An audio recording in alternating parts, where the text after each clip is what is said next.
And we're live. Welcome to paraglidingtalk.com. I'm your host, Robert Michaels. Glad you're here. You're joined in moderation by Anthony Peregringo. Craig Couch is with us tonight. Sean Nafsker is in moderation. Yes, we are here tonight. We're going to have a great time. There's all kinds of good stuff that we're going to talk about, but the main focus tonight is going to be on weather. And we're going to talk about why it's important to check the weather before you go and fly anywhere. And what can you learn? Whether you like it or not. Yeah, whether you like it or not.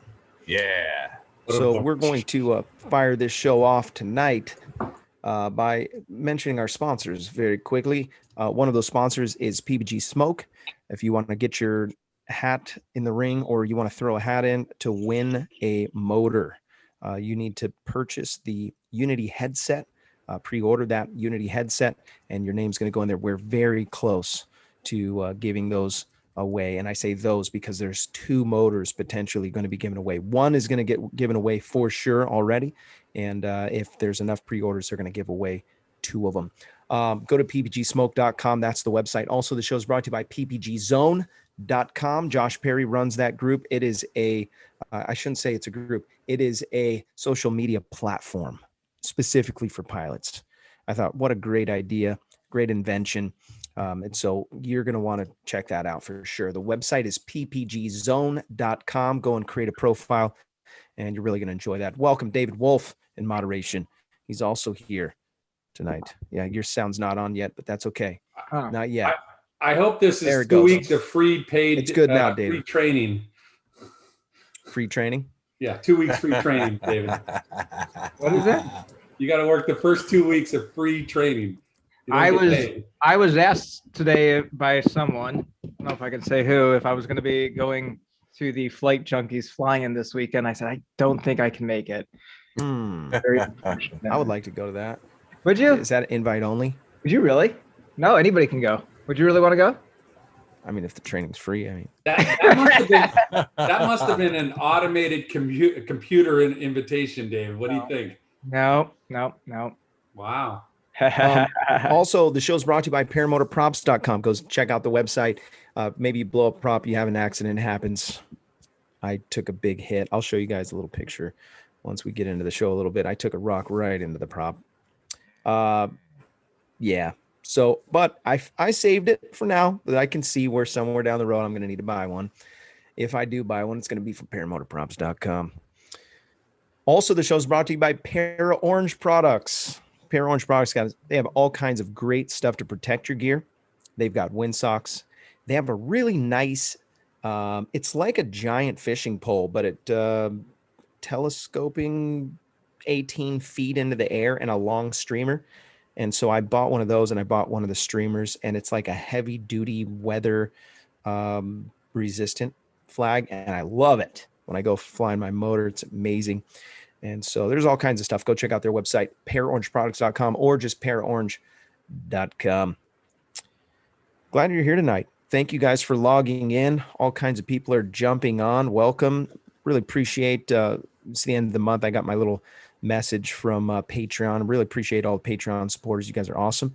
Also, the people that support on PayPal. You guys are awesome people. Thank you for keeping the show going. It motivates me. And yeah, you know, there people are like, you just log on to YouTube and you just turn that thing on and you're just making money. Look at them. But that's not the case. There's a lot of work that goes involved. Over fist you're making. Hand over fist. Right.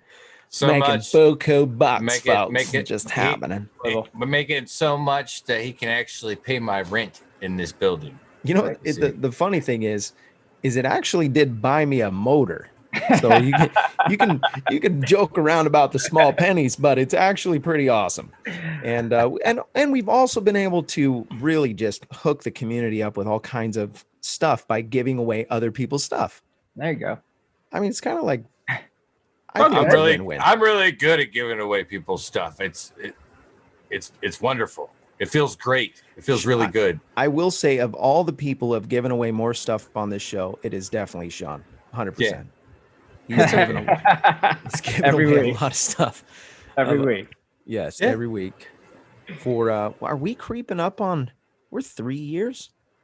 I wonder, somebody It's tell me gotta be.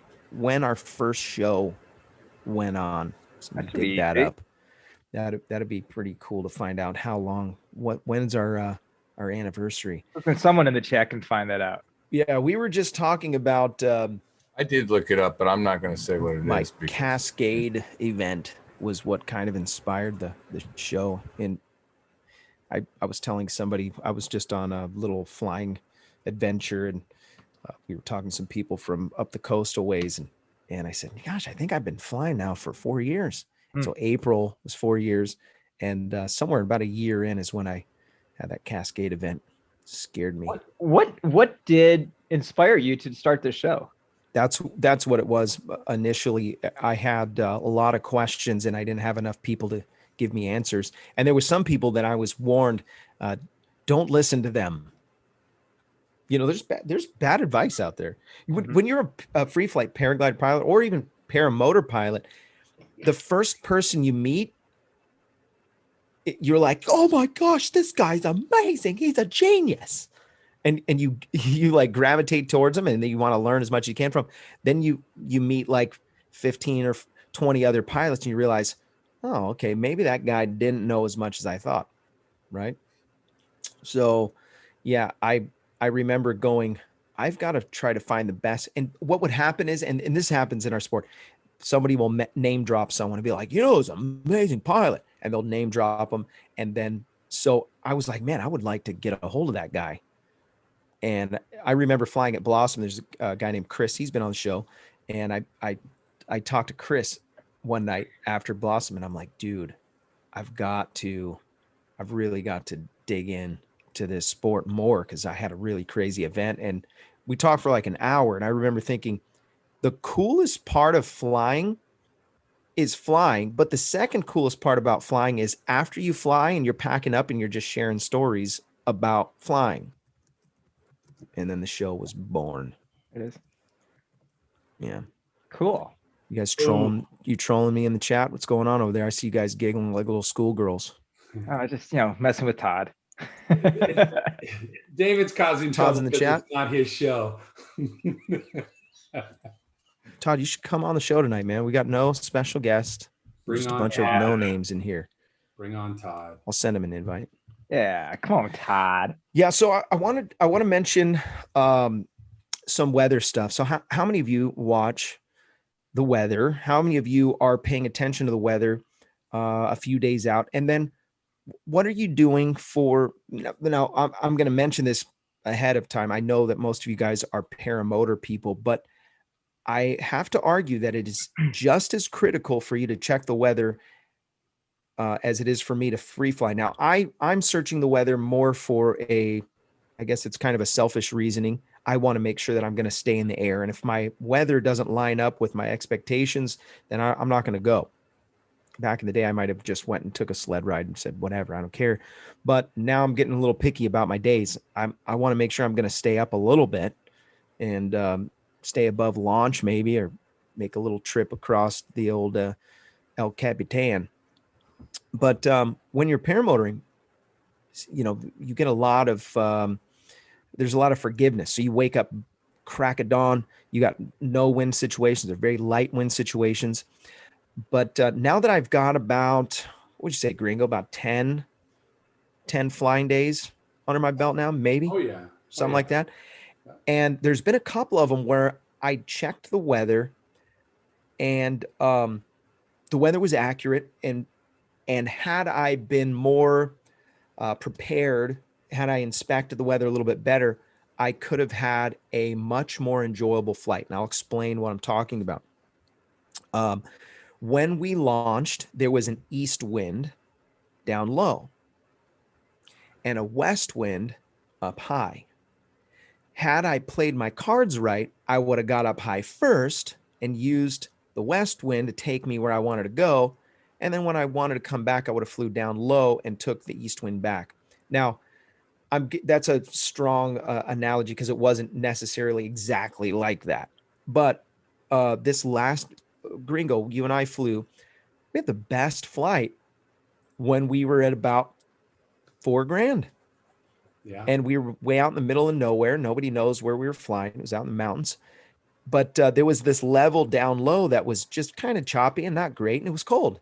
But man, when you popped up over the inversion layer, it was like 70 degrees. It was beautiful. It felt warm and it was super buttery smooth. And so we're just like, oh man, this is great. Let's just stay up here for the whole day. And there wasn't much wind. We're just boating around. It was great. I didn't know that. I didn't check the weather at altitude. I just checked what the direction was going to be at launch, thinking only about how I was going to launch. And so what is it that you're using for your weather? So I'm going to send an invite real quick to. I use Ryan Carlton all the time, just to not only check the winds aloft, but I check the weather incessantly. It's like an OCD kid. You know what I'm saying? I'm always on it. I'm always watching it. If I'm up, I'm watching it. I'm watching what it's doing ahead of where I'm at. So I have a kind of an idea of, okay, the clouds are coming this way. Okay, there's a front here, high, low pressure here. Okay, I see what's going on. I know the direction it's going, so I know what it's going to do here the next couple of days. You know, I make a habit of checking it every single day, regardless of whether I'm flying or not. So how much are you listening to the weatherman, by the way? I don't listen to the really. I don't count. I don't count on the meteorologists. I actually feel a lot of the weather in my body, so I pretty much trust that. If it's telling me, well, it's good, it's more than likely good. But I still check with Ryan Carlton. Got those bird bones. I check pretty much. I got metal in there in some spots, so that has a lot to do with it. But I keep an eye on it anyhow. If it's projecting what I'm feeling body wise, then all right, it's on point. Listen to it. If I'm not, my body feels a little bit better than what they're projecting, then it's like, I'm willing to bet that that's probably going to break up and it's not going to be an issue. So, yeah. Kent Stamey donated $10 to the super chat. Thank you, kind sir. I really appreciate that. Super chatters are amazing. I'm going to just kind of give you a little glance at what I typically go to when I'm very, very specific. For example, I'm looking for I want to go cross country. So you're going to see, this is San Diego. If you're familiar with the San Diego area, here's the bay down here, Coronado, San Diego. Now we're a little bit inland. And so we do still get to experience some of the coastal air that comes through that coastal air mass at the end of the day. And 5, 6 o'clock, we usually get a temperature drop, and then we get what we call glass off. And it's just a really nice warm air moving up through the cold air. And it's usually smooth and very forgiving. Everywhere you go, there's air going up. So you don't have to just go flying down to the bottom of the hill. Check this out. So what I usually check, this is my flying area right directly in the middle of the screen. I don't know if you can see my little mouse here. Hey, Robert, this is Blossom. So Robert's talking about free flying, by the way, right now. Blossom and all that. Yes. So keep that in mind. Yeah, very important to know that. I'm going to check the weather for tomorrow just because I am interested in what's going to happen tomorrow. So this is XC Skies. Now this is, this is a paid weather device, but it is like the calculator for free flying pilots and paramotoring pilots. So I use it for both. So let's dive in. First thing that I want to know is what my wind speed's going to be. And I'm going to look at what time I'm probably going to be there. So let's look at it for today for just a second. We're going to look at 5 o'clock today. We're going to look at the GFS. This is the global forecasting system. The global is just a very general indicator. Okay. It's not going to be great, but it's better than nothing. At a glance, you can look at what's going on. And if you look at this little bar here, you've got your altitude. So we're saying that the surface winds are going to be here. So let's look. I'm going to take my my little thing here and click the eye. Now we're going to look at altitude, expected lift, and wind direction. So if you guys know wind barbs, this is what little wind barb looks like. the direction of the wind. Picture it like an arrow, like you're shooting a bow and arrow, and the tail sticking up here is an indicator of the speed. You can see the number 8, right? So right now, 5 o'clock today, there's a base wind of 8 miles an hour. Okay, everybody on the same page here. Now, if you look at the color scheme, you've got this dark purple, which is 0 to 1,000. Then you go from 1,000 to, we'll say that this lighter teal is 1,000. Then you've got this gray. So everything that's in the gray. And so we would be launching right about here. Now I'm going to click, and this is El Cap, and you can see that that's saying that you're going to get to about 3,000 feet. And so blue 3,000, 2,000 in this area. And I know that this is saying top of usable lift. So I'm going to try not to bore you guys to death. Just stay with me for a second. I'm going somewhere with this. I'm going to check my top of lift. Okay, so when I click top of lift, now it's showing me a different wind speed. Now my wind barb is a little nub, and it's about 5 miles an hour. So when you get to the top of lift, it's be nice and smooth. Let's go a little higher. So we'll say 4,000 feet. Now we've got a little north wind with 9 miles an hour. Let's go to 6,000 feet. Now it's 9 again, a little north on there. Get up to 8,000, 8 miles an hour, 10,000. So it's pretty consistent as you get up to altitude. And now in between 12,000 and 14,000, you have some wind change, and not very dramatic. 16,000, you got a little east wind there. 20,000. Now we're not going to go to 20,000, but it's pretty stale. It's not moving at 5 o'clock. So right now, if I took my paramotor and flew up to 18,000 or 17,999, you would find no air moving around. It'd probably be really pleasant tonight for a glass off. I should be flying right now, actually, but I'm here with you guys. Okay. Hey, I say that one more time. I'm not going to say it. Well, no. I could have sworn I heard a violin playing, and I just want to make sure it was right. Yep, you did. Did I hear it? It was like. So now check this out. I'm going to go back to my surface winds because this is important. I want to know that I can launch into this. 5 o'clock. I got off work, got my stuff, jumped in the Jeep, headed over to the hill. Now this was the global forecasting. Now we have the icon. Icon's pretty standard, I would say.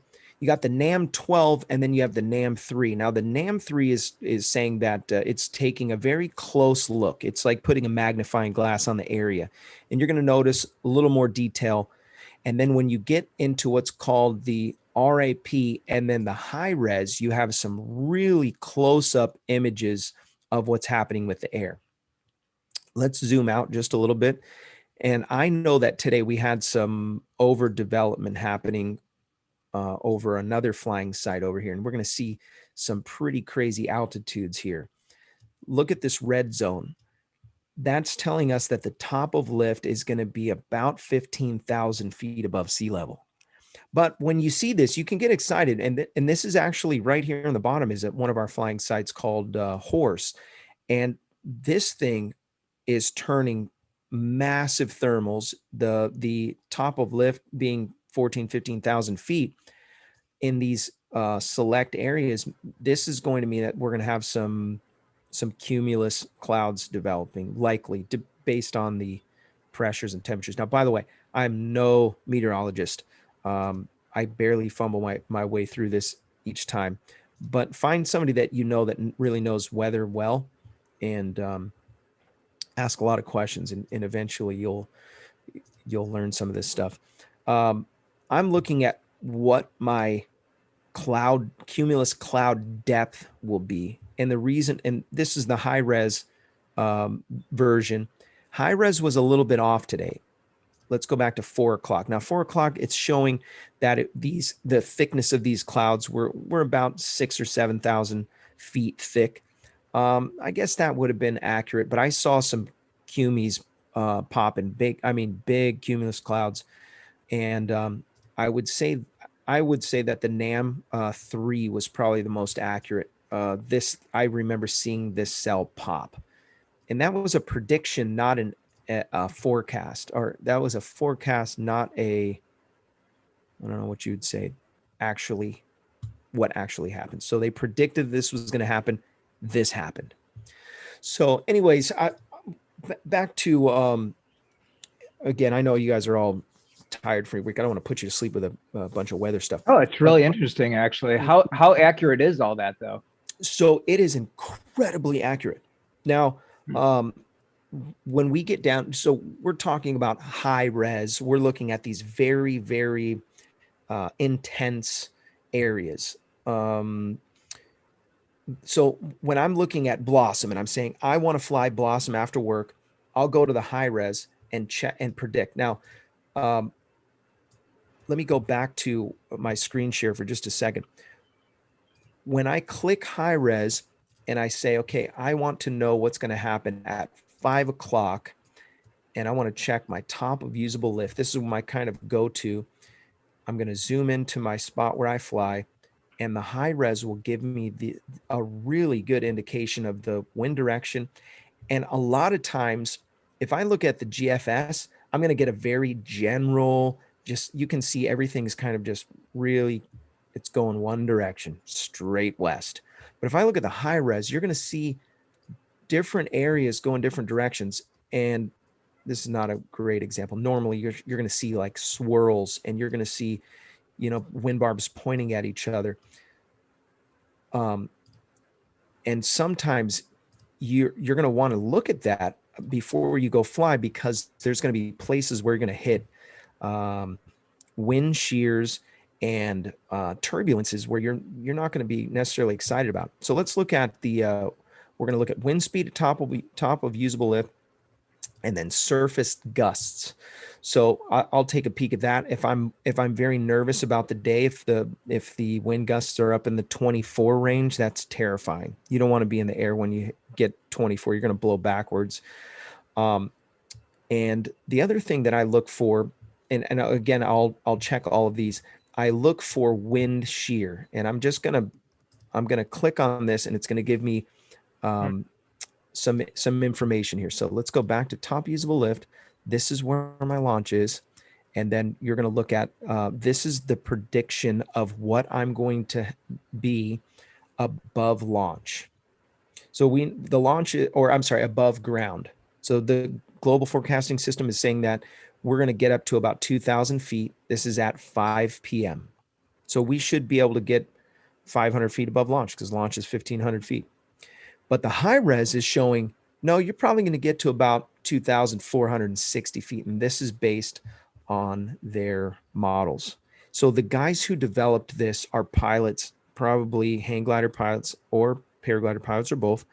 And they made this very convenient for us to just take a glance and look at what's happening, what we can expect at that time in the night. Can't get off work till 5. Got to do what I got to do. So now what I'll do to go just a little bit deeper is I'll click what's called the skew T. And let me just shrink my screen down here. I know some of you guys have seen this before, so I apologize if this is redundant, but I felt the need to bring it up. I just like looking at all the colors. Sean, I feel like I'm sitting in an advanced class with Jeff going on airspace right now. Yeah. Speaking on behalf of my fellow Ohio paramotor pilot on the panel, we just look at the windsock and go. Yeah. Pretty much it. So it's only happened a couple times where I've launched and went, I probably should have checked the weather. Most of the time in Southern California, it's pretty awesome. But there are some scenarios where you're going to have gust fronts that possibly will come in. And there have been days that we left the house before we got the updated model and ended up getting skunked because wind change, weather changes. So I want to also mention, let me just stop my screen share here. I didn't even tell you what I was going to talk about with that. Anyways, I checked the skew T. Yeah, I like to check the skew T just to see if there's wind shear because of my Cascade event that I had at Palomar. And we all agree that everybody who flew that day and caught thermals to the top of lift hit the wind shear, and wind shear is when you have two level air masses really going at each other. Usually you'll find it if you've got a 10-mile-an-hour east and a 10-mile-an-hour west, and they find that inversion or whatever, that layer, and they're just crossing each other. It makes for some really weird air right when you go into the mixing air mass. And so there's a lot of times where I'll go and look. Like today, it looks like there's a little shear at what altitude would that be? Let me see here. That's at 15,000 feet, but it's very light. I'll show you what it looks like. This is what I wanted to show you real quick. You guys see that down at the bottom here? Maybe I can zoom in. There we go. Nope, didn't like that. Anyways, yeah, you can see this little wind barb right here. These ones are pointing at each other. 15,000 feet, there's some weirdness going on. Not a big deal. It probably wouldn't be noticeable today, but if it said 10 and 10 and it was pointing right at each other, or 15 and 15 pointing right at each other, you're going to have some wind shear. So why is that important for paramotor pilots? Because a paramotor pilot doesn't even care about, I don't need to worry about thermals. I got a thermal on my back. I just hit the gas. But let's say you decided you wanted to go up at 4:30, a little early, midday, especially in the summer. You're going to feel some turbulences. But let's say you just hit the gas right up into that inversion and you blast right up through some wind shear. You'll get a good rude awakening, and you'll be like, oh, there it is. That's the top lift. There have been several days this year where I went across to El Cap, and because the mountain is higher than the inversion layer, I go popping up above it, and you can break through the inversion layer with thermals. And then you don't realize it. You're on your glide back, and the inversion layer kind of drops down on your way back, and then you float down into it, and it's like, whoa, geez, what the heck? And then you were taking a selfie, and instead you're having to be hands-on and you pee yourself. So anyways, I wanted to talk about weather for those two reasons. A lot of the reasons why you're going to see guys win the Icarus race is because they were able to actually know the weather, or they had somebody on the ground that knew the weather. The guy who just won the Red Bull X Alps, he won because he understands the weather, the microclimate in his area. I would say even nano climate in his area better than anyone else. The guys from Switzerland know the Alps literally like the back of their hand. So they know all kinds of little secrets. And that's why Kriegelmauer wins every year, because he's flying his backyard. He knows exactly what to expect. And if you know what to expect at your house, you check the weather before you leave, and then you look at it afterwards just to see what, how much did it line up? You asked earlier, how accurate is it? You really don't know until you start studying and watching on a regular basis. So I did it for a couple of years where I was really fascinated and I very focused on the weather. I'm kind of like you are now, David. I know it's going to be good, and I just go send it. Well, so obviously weather can change day to day, but yep. Paramotor pilots, they fly first thing in the morning and then the last 2 hours, whatever of the day. Free flight's looking for that late afternoon to the end of the day, and you're going to have obviously more lift in the middle of the day. So I'm curious as to see in the chat what percentage is flying in the morning and what percentage is flying in the afternoon as it pertains to PPG, as it pertains to paramotoring. And then of course, how many, whatever percentage is flying free flight. But, obviously it's pretty calm in the morning. You always see, people's videos like Tucker and stuff, and he's getting glassy, perfect air in the afternoon. But we don't seem to see that too much here in San Diego sometimes, so the best time that we like to fly is first thing in the morning. Just some thoughts there. Yeah. Well, and that's the thing. It depends on where you're at too, because Robert will have Coastal. experience completely different conditions than what me and David will here in Ohio. Yeah. And Ohio weather changes so much that, just like David said, we just look and then we send it.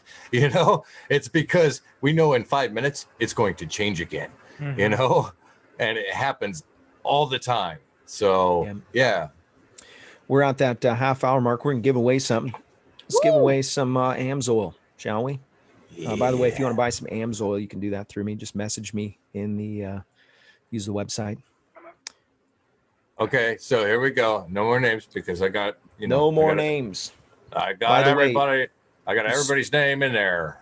The spin of this wheel is brought to you by American Allied Drains and Plumbing. If you're in the San Diego area and you are in need of some plumbing, American Allied Drains and Plumbing is your company. If you mention Paragliding Talk, you will get a 10% discount on your services. Their phone number is 844-777-9055. Reach out to them right away. What are we giving away? We're giving away some AMSOIL. AMSOIL. All right. AMSOIL. Woo! We're spinning. That's my favorite sponsor. That's Spin my it to favorite win it. sponsor of the show. The plumber. Yep. That's my favorite sponsor too.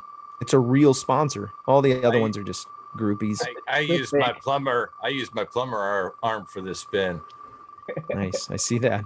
I just referred them actually yesterday, Robert. So hopefully to one of our buildings downtown. So yeah, that's right. Yeah. And I talked to them today actually, and they did. There you go. They did call him. Wow, that's awesome. Yeah.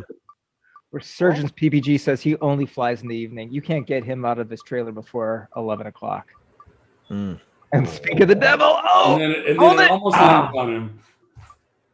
Lazy. No. It's Tom gonna be Kubat really just had an amazing video came out yesterday. Check it out. Oh, Jason Hull. yeah! Congratulations, Jason Hull. Jason Hull, you are the winner, chicken dinner. Please reach out to me on the website, paraglidingtalk.com/contact. Put your information in there, and I'm going to ship you off some AMSOIL Saber. Oh, it's the good stuff. You can almost drink it. It's so good.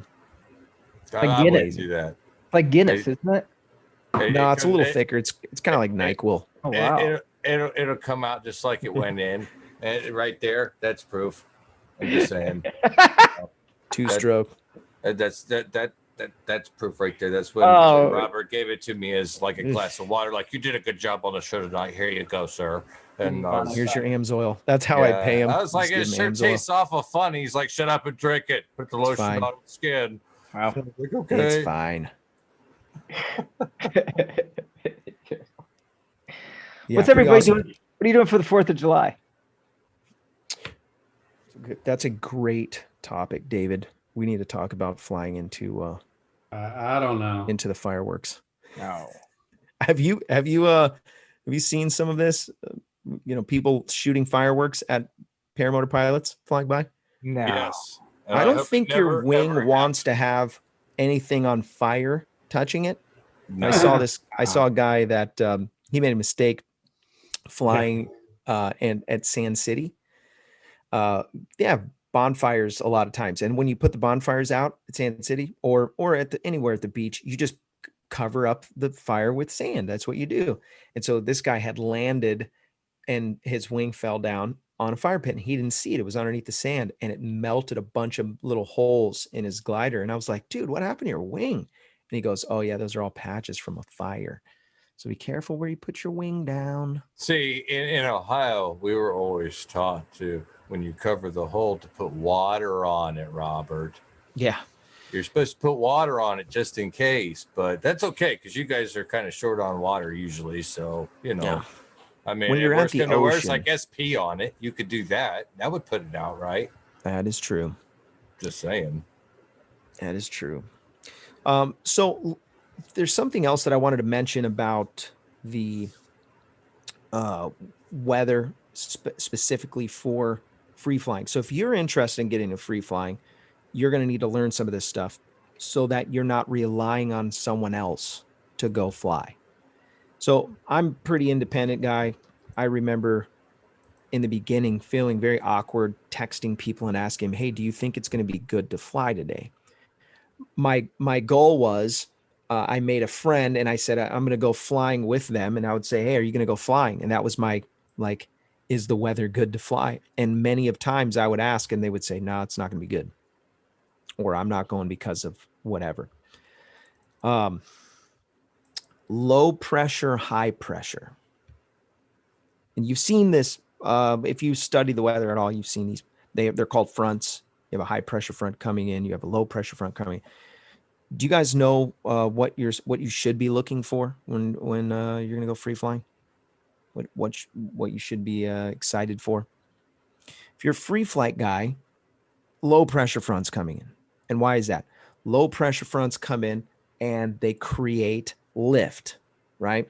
You've got a warm air mass, and then you have a cool air mass coming in, and the ground releases thermals, and then you have clouds. And when a low front comes in, you're going to have rain or whatever. And then when it's done, we call that post frontal, and post frontal flying is hands down the best flying because you get cloud streets. You know what a cloud street is, where you can see where there's the tops of the thermals are kind of marking where you can fly. There was a huge cloud street today. Yeah, there was a huge cloud street today, but right about 3 o'clock, it overdeveloped. And if you were flying down that cloud street, you would have been sucked up to about 40K and probably whipped around inside some pretty crazy turbulent winds. Maybe not so high today, but something like that. But you would know that by looking at your weather, right? So low pressure fronts come in and create some disturbance. And after the front rolls through, then that's when you're going to want to go in free flight because there's all kinds of free energy. High pressure systems, you can tell the high pressure systems come in. We usually get frustrated when a high pressure system just comes and sits on us. And it's because it suppresses the thermals. They're usually very narrow and kind of sharp edges. So if you guys have flown into the early afternoon, maybe you're like, I just don't want to land, and it's 11 o'clock and you in the summer and you start to feel thermals, that, you know, the first couple ones, you're like, oh, okay, I need to go land. That's the moment that a free flight guy is like, yes, it's on. It's time. 11 o'clock, we've launched 11, 12 o'clock, and then we take those beginning thermals to the top of lift and try to stay in the air as long as we can and fly as far as we can. That's cross-country flying, right? But I'm not interested in flying midday if I'm just going to stay at the site that we're flying at. If we're not going to go anywhere, I mean, you can do it, but it's like you just want to get blasted around the whole way. So anyways, low pressure, high pressure. High pressure fronts keep everything suppressed. Fly into a high pressure thermal situation. The edges are sharp, and you can literally feel like half of your wing will be in a thermal and the other half will be out. They're that sharp. We'll call them like rockets, where you fly and the thing is maybe the size of your wing and it's just shooting up, and you fly into it, it's like, oh, whoa, and it throws you up in the air and then back down. What the heck? And makes you look at your feet. Like if your feet go up level with your head, you're like, whoa, and then you're all right. Yeah. Or you get the phenomenon where the wing just shoots out in front of you and you're like, why is my wing directly in front of me? I didn't tell it to do that. You go into a thermal and then you come out of the thermal and it wants to shoot. You might take a collapse on one side or the other. These are all things, by the way, I'm not saying these things to put some kind of a fear or a stigma to free flying.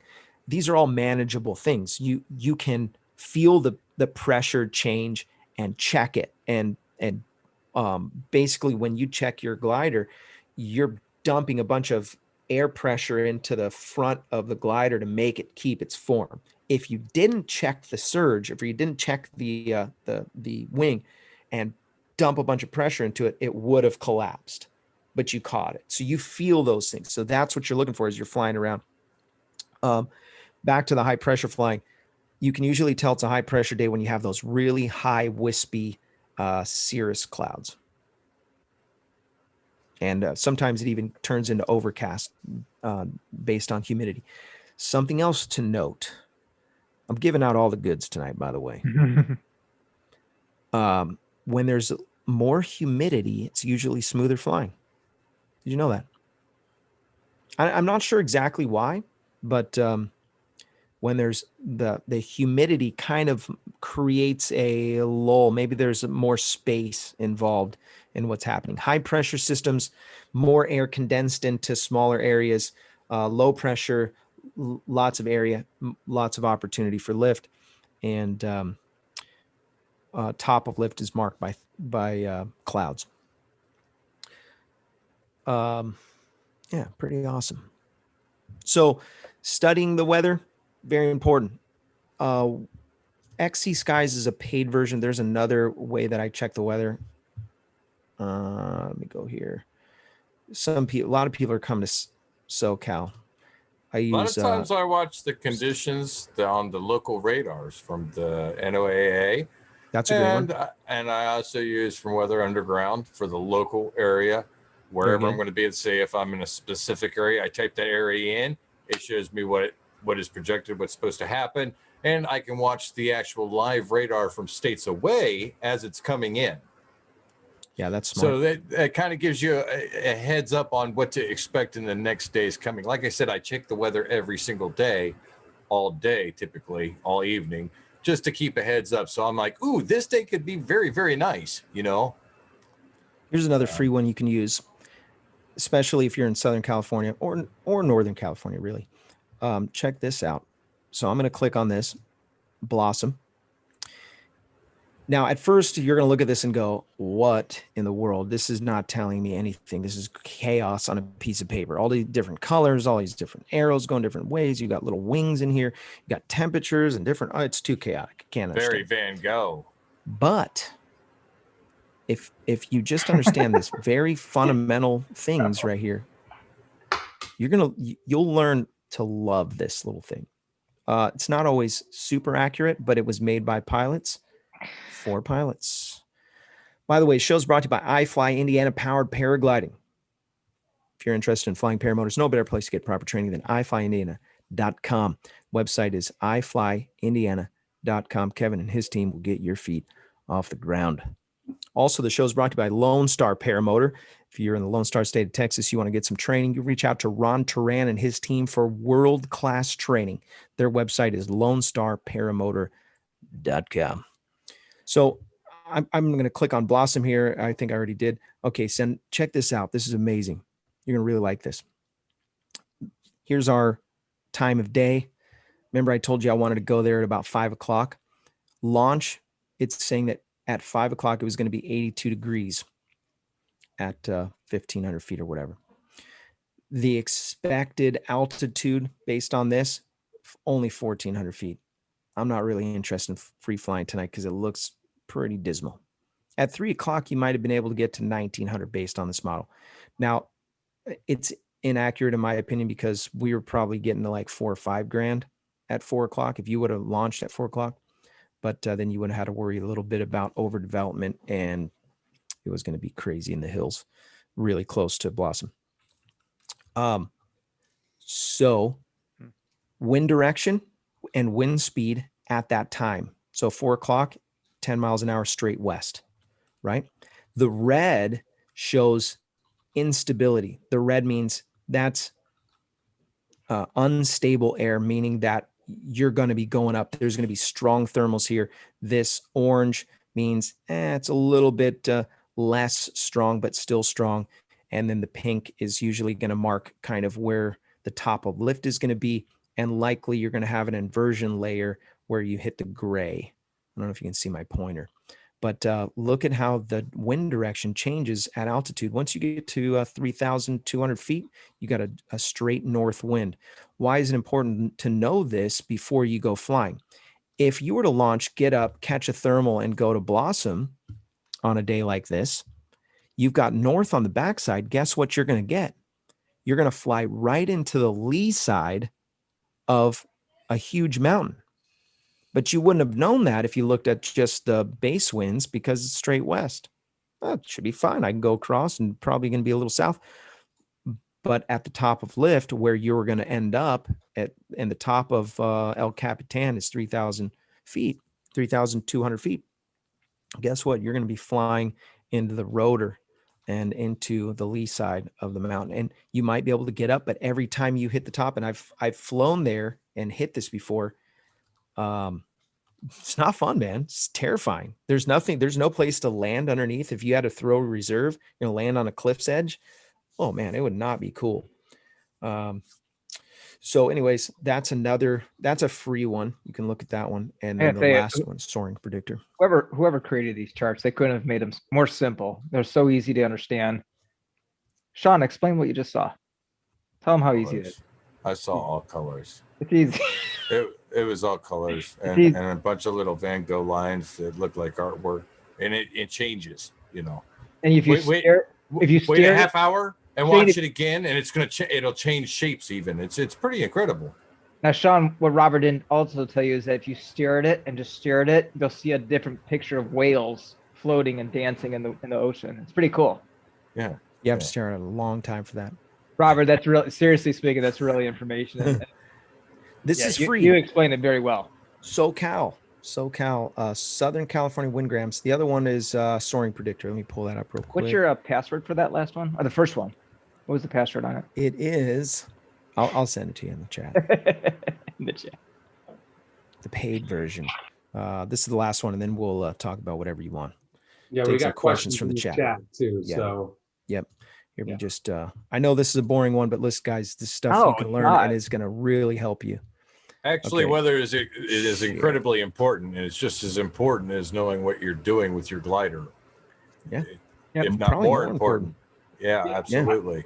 I will say this though, obviously paramotor guys, it's kind of, there's a lot of weekend warriors out there and they ride motorcycles and stuff, but we're in the air and gravity sucks if it's not going your way. So one thing I do notice is a lot of paramotor or paraglider guys are very tuned into the weather and very tuned into the, what's going on that day. So I think as paramotor pilot myself, I like flying obviously with Robert and the people that fly free flight. So I learn a lot about the weather and conditions through them. So it's important.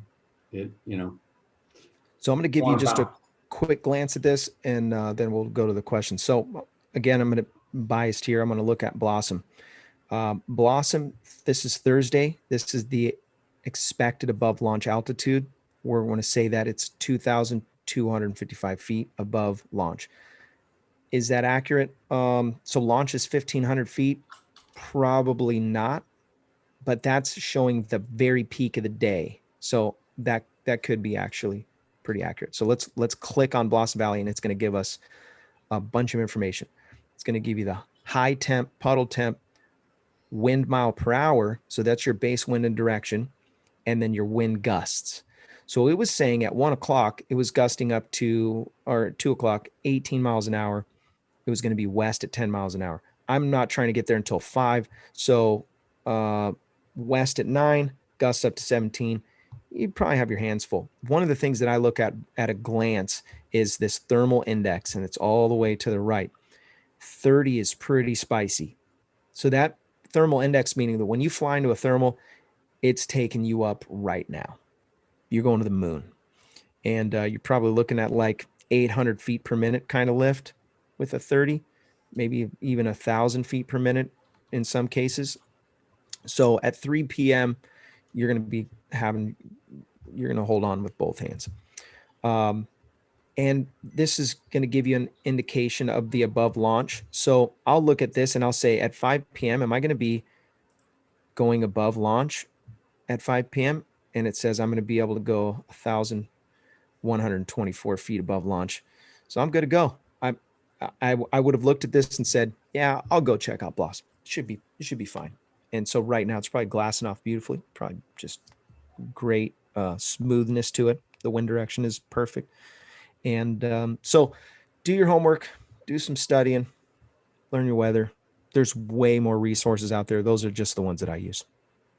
How often do you find that people come out to the flying sites that you're at and they don't know what they should know and all this stuff, and they haven't looked at the charts and they don't know how to read the charts? Or do people, when they go through paragliding schools, do they really get this education?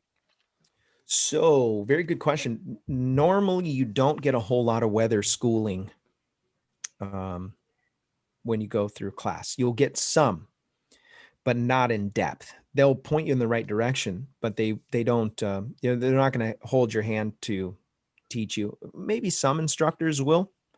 For the most part, you're not getting a whole lot of weather training. It's kind of like, hey, don't launch before 5. Don't fly midday. Talk to the locals before you fly. Get a site briefing before you fly. Bring your dang helmet. I've had a couple guys that have shown up to Blossom and didn't know that it was going to be north that day. And they're on radio and they're like, yeah, let's go. We got high enough. Let's go to El Cap. And we're on radio and I say, hey, just give you a heads up. It's north at El Cap. That's bad. That's blowing over the back. That's coming, from the wrong direction. So you're not going to have a great time, and you might not make it back depending on the wind speed. And if you're, when you're flying lee side on the mountains and you may not know it because it's in the shadow of the wind. The wind's coming over the back of the hill. You're fine. You feel everything's fine and you're catching thermals and everything. But as soon as you get to the top of lift, you've got air pushing down on you. And all of a sudden you feel these, whoa, what the heck? And I call them air cliffs. It just feels like you just fell off a cliff, an air cliff. You wouldn't know unless you check the weather before you went. And so some guys you just go and you check it out and whatever. What were the questions? Is where, I don't want to. So first, Mark Rogers, forecast versus observed, and it was obviously on the first early part of the yes, thank you. Yeah, he was answering the question that I had, forecast observed. That's exactly what it is. And then Resurgence PPG, Todd says, what is the highest rate of climb you guys have seen in a thermal? I want to say that I've been in a 1,200 foot per minute thermal. Steven, who was on our show years back, he was in something that was like 2,200 feet per minute. And we did some math and figured out that he was going 35 miles an hour. Up. Yeah. That's 2,000 feet per minute. With no motor. No motor, just big, giant cloud above him. And the phenomenon's called cloud suck. And he's just getting blasted up into the clouds. Yep. Your glider falls naturally at about 250 feet per minute. So if there's no wind, no lift, nothing, you just go flying, run off a cliff, you're going to lose 200 feet every minute, 250 feet. And then you have these and I'm going to explain glass off. I saw that question. The glass off is this air mass is now leaving. Now it's, you've got the sun is setting, you got cool air coming in, and the warmth that's stuck in the ground and the bushes and the dirt and, all kinds of crevices, it releases, it wants to go up. And when the wind is dying down, there's like this smoothness and everything is going up. Everywhere you fly, you can do no wrong. Just everything it's smooth and going up. And it's a period of usually about 40 minutes, I would say, on average. Sometimes there's longer ones. Sometimes there's shorter ones, but for the most part, it's like 40, 45 minutes. They're amazing. Oh, Typically, Resurgence PPG. It's referred to as butter. Yeah, that's right. Butter. Bring a knife because it's butter. Resurgence PPG said, Understanding the Sky by Dennis Pagan. Incredible resource. Absolutely. I learned tons of stuff from that. Did you know that Dennis Pagan and Jeff Goen and Phil Russman worked together on that? Understanding the weather. Nice. Yeah. Hey, so Clark Kent said the rock pile at Blossom, the rock pile north wind, not fun. Yeah. I know the area. I've always been concerned, or not concerned, but curious. What's the advantage? What's the advantage and the thrill, I guess, of going to the rock pile? It's like the last checkpoint before you make a decision on coming back or going back to El Cap. You got to make those wires. It's like a triangle. Yeah, so making the wires is the first direct shot to the cliff's face of El Cap, and then the rock pile is the next destination. So once you get up above launch, I would say above launch, above the face of El Cap, it's usually about 3,000 feet. You get to about 3,200, and then you just take off, go towards the rock pile, and you kind of you close the triangle from there by going back to Blossom. So it's just it's another destination. It's just fun. But yeah, north wind over there, it gets really wonky. Yes, Steve actually took a big collapse right there, had to throw his reserve when he's flying his triple C glider, the Gambit. And you know what? I think I don't want to speculate, but I think that was a game changer for his flying career, because after that, I haven't flown with him, haven't seen him. You throw a reserve and land under reserve in the middle of the dang desert. That was brutal. This is for Todd, by the way, researchers people. Of course, Todd. Everybody knows that Jimmy Johnson's from El Cajon. Yeah. You know, he's got a little burrito shop right by John's house. Oh, yeah. Yeah.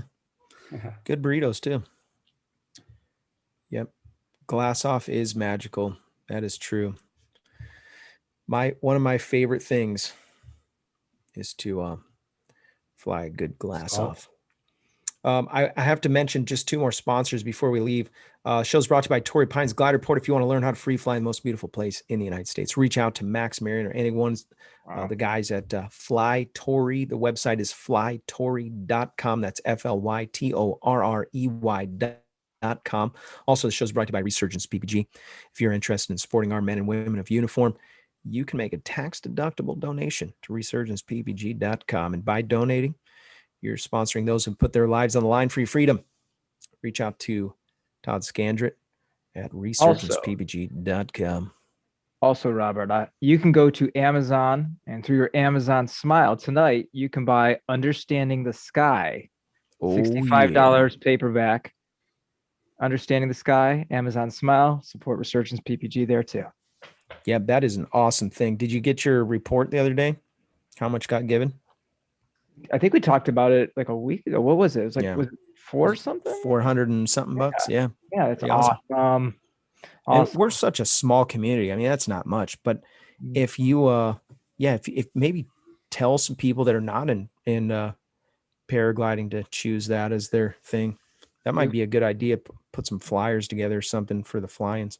Will Fly donate $5 to the super chat. You are amazing. You did a mic drop and everything. Appreciate that.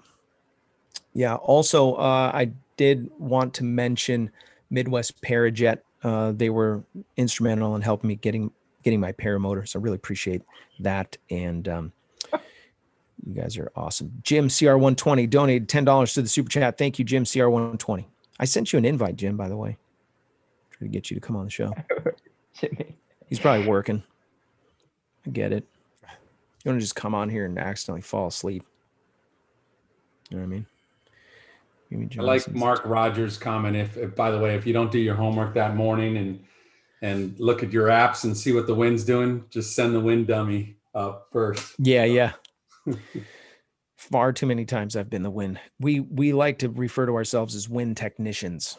I like that better. Yeah, wind technician.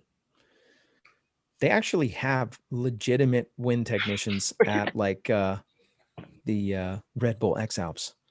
And the what's this flying? The US Nationals? They have wind dummies in the Nationals. I think Mark is actually one of the dummies. I mean technicians. I think he mentioned that to us last time. Yeah. So awesome. Thank you guys. Really appreciate everybody that's been a part of the show. Thank you for your contribution. Hopefully you learned something tonight. If you did, consider supporting the show on Patreon and PayPal. Here's an interesting thing. If your weather really sucks right now, click that like button. Okay. So if we're entertaining you with this weather talk and turkey jive and all that stuff, click that thumbs up because it helps out with the algorithm and stuff. More people get to see what we're talking about and maybe learn a thing or two. Did you know that it doesn't matter if you hit the thumbs up or the thumbs down? It works equally I'm in your going favor. for interaction, Robert. That's it. Robert, That's interaction. I'm going for interaction here. It doesn't. Comments. Yeah. Either way, it doesn't matter. Subscribe. Thumbs up, thumbs down. Maybe you were bored to death you know. about the weather talk and thumbs down it. And you can very well helps the show. comment that you were completely bored, drooling on your pillow or whatever, because the anabatic cabinetic airflow mass projecting didn't work out. Sanitation engineer. It's okay. It's a toilet cleaner. We got you. Gluteus fannius. Hey, Robert, your kids must watch the show in the background because the timing for dinner was perfect. Yeah, no, that's mom commissioning them. Hey, Aaron, are you watching? Thanks, I didn't get PPG my Bob. banana bread today. He's holding out on me. You know what? I think Glow may have ate it all. She just kept going back. She went back like 5 times. Outstanding discussion tonight. It really was not boring at all. That was really great. Thank you guys. Really appreciate you coming on. Thanks, David, for joining us again. I know you work late sometimes and you've got your own show and your own things. He even did his hair to come on with us. Can I tell them and see if I'm ready? Fancy. Paraglidingtalk.com. Yeah, let's try it. There it is. Okay. Go ahead. No, you have to say it in there. Oh. Paraglidingtalk.com.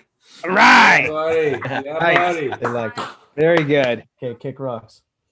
Thanks for watching the show, guys. We're going to go to the after show. If you want to join the after show, just put your information in the chat there, and we will send you out an invite. So really appreciate everybody. If I don't see you on the air, I'll see you in there. Have a great night, and we'll catch you on the